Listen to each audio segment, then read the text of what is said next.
We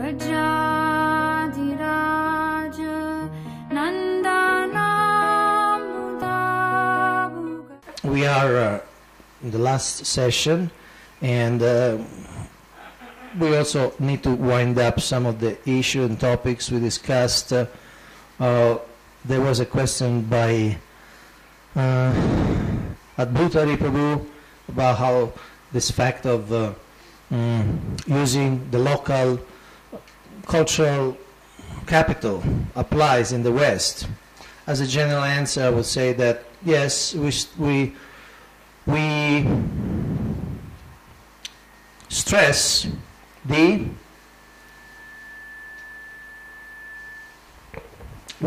the common aspects,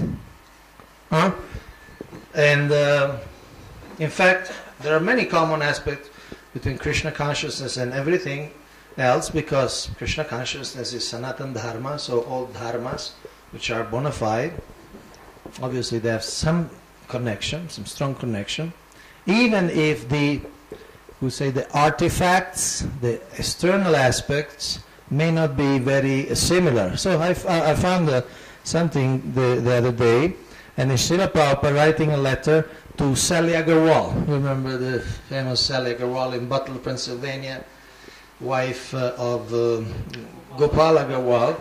They were hosting Srila Prabhupada, and this is just when Prabhupada just moved recently to New York, November 65. So he is writing her, so far I've studied the American minds.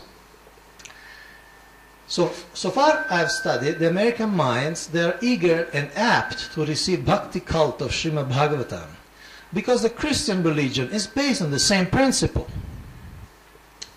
My mission is not turn anyone from the affiliation of a particular religion, but I want to let them know more knowledge about God and devotion.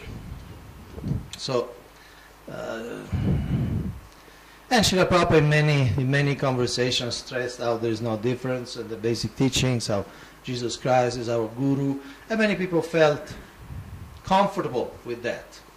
They are not trying, in other words, they may or may not be able to use all their cultural capital, but the basic advancement, or the basic aspects of devotion, or the basic theology, there is one God, that they can certainly use, and they don't even have to reject their affection or their affinity for Jesus Christ or other personalities in the Christian tradition. Okay? Okay. And I found another quote, thinking about the group, the Hare Krishna Samachar, Seva Sangam, Seva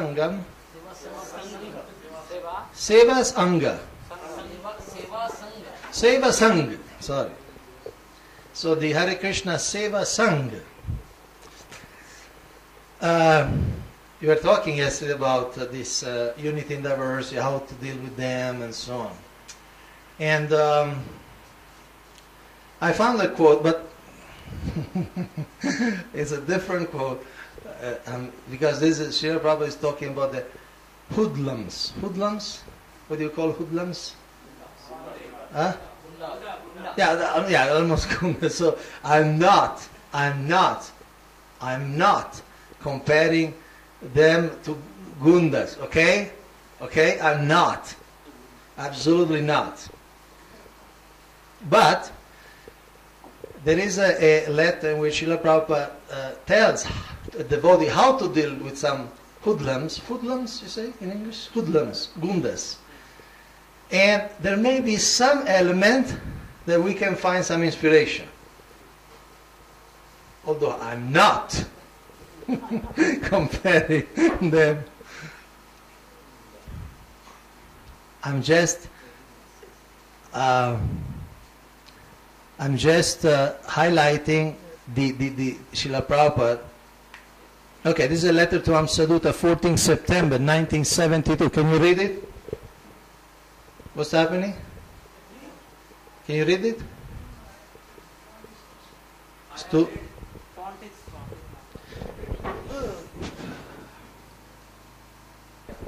okay, so this is a letter from Saduta, 14 September 1972. I have read your account of the incidents of fighting with the hoodlums with great concern. But one thing is, these are young boys. So actually, if you approach them humbly and you yourself go to their leaders and speak to them nicely about Krishna consciousness, they will agree to leave us alone.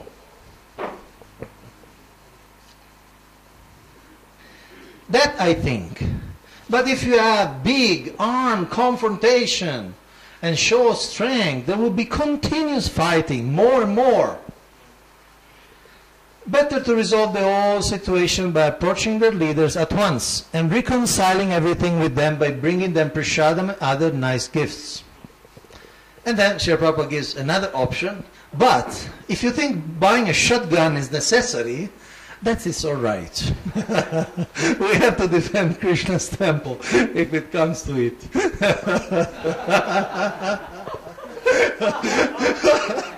So, this is very interesting because Srila Prabhupada first proposes and promotes a pacifist solution. I mean, these are gundas, okay? These are not devotees who want to take initiation in ISKCON. These are gundas, okay? There was some fighting. So, please keep the relative parameters. But perhaps we can extract something.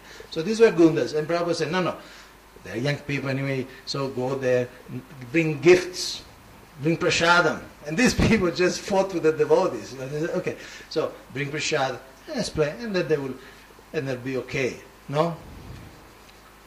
But if worse comes to worse, the pacifist approach doesn't work, and they keep attacking, and maybe they escalate violence, then you shoot them. Buy shotgun and you shoot them. So, compare. I mean, they shoot them if it's legally, what do you call it, legitimate. Say they come in the temple with weapons and this and that. You have to defend Krishna's temple, Krishna's devotees. This is not the only letter in which Prabhupada talks about these things. But, so what I want to underline is that there is a stage of tension, okay? Now, either because of real reason, legitimate reason, but there is a stage of tension. In this case, okay, they use the name Hare Krishna, they use the picture of our deities, but they're not authorized. At the same time, they want to take initiation, they want some connection, they want to be part of ISKCON, they want to follow their guru's instruction. Who is a guru? ISKCON guru. So Srila Prabhupada, I mean, if we apply this, if you want to apply, I'm just presenting as a reference, but if you want to apply, then, okay, you take their step forward as a positive initiative, as a progressive step in the relation, and you act sweetly and encouragingly, and give them gifts, either formal or symbolical, like that. Of course, then if they start doing something heavy, like using ISKCON and maybe giving ISKCON a bad name without being authorized, and giving a bad name to ISKCON, using and collecting or something, selling a bogus life membership, then you take the shotgun. I mean, not in a symbolic way. Then you may go to court and say, look, you cannot, it's a trademark, it's our society, you're not allowed to represent yourself as ISKCON. You think was useful, this thing? Especially the last part? No. I know you're all sattvic and you'll never do something like that. And the other thing, my personal concern as Minister of Congregational Development Ministry, my personal concern is for all the temple authorities and the temple presidents and temple leaders or temple devotees who may develop this sense of feeling always either under attack or feeling always challenged or feeling always defied. And I'm concerned because this is, again, it could be a big pressure on your heart, and it's really not necessary, it's superfluous.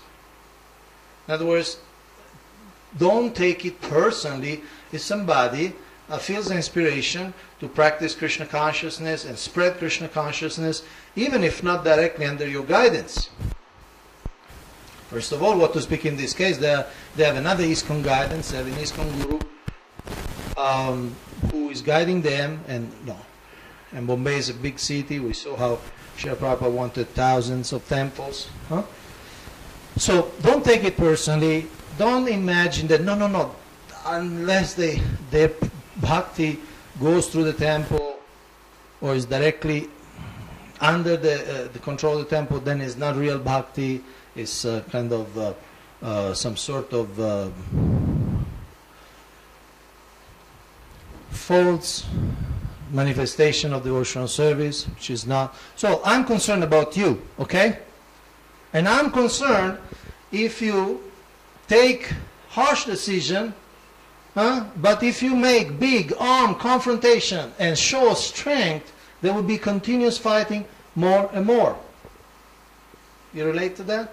Now, if you start calling them names, you separatists, you're bogus, you're unauthorized, you're this and that and this and also that, then obviously how can we eventually build relation?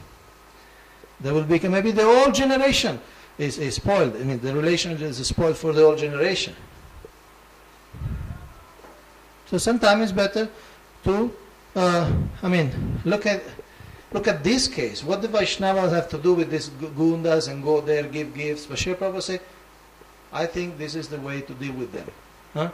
Speak with them nicely. So what to speak of Vaishnavas? So my suggestion is, you try to add value to their existence, add value to their experience. No, obviously they need the education, they need training, they need any offer. They want to take it, fine. And if their experience is fine, and then the relation will build naturally. Is that okay as a proposal? And of course then case by case you will deal with them. But obviously everything starts from how you see them. If you really see them as deviants, then it will be hard for you to deal in a friendly way. If you see them, no, they are authorized, they are connected, they are working, but there are certain things, either of trademark issues that we need to resolve, or semi-trademark issue to be resolved. Second, we want to give shelter, we want to build a relation, and then you build the relation. But certainly if you start fighting, the relation won't be built.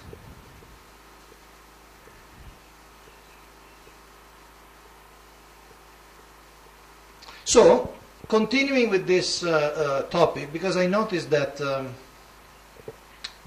yesterday there were a lot of questions when we talk about unity and diversity. In fact, we couldn't even take all the questions. So I thought of presenting you a concept. It's called polarity management. How many of you are familiar with this idea? You're familiar with the idea. Okay.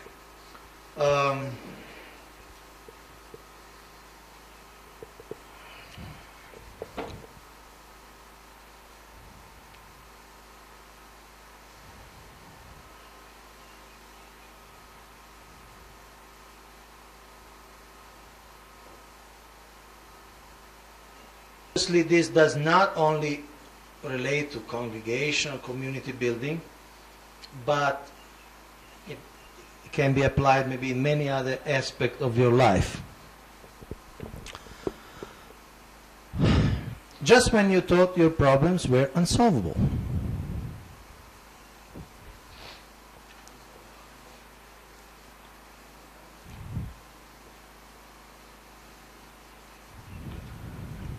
So this is based on a book which is, say, classic in certain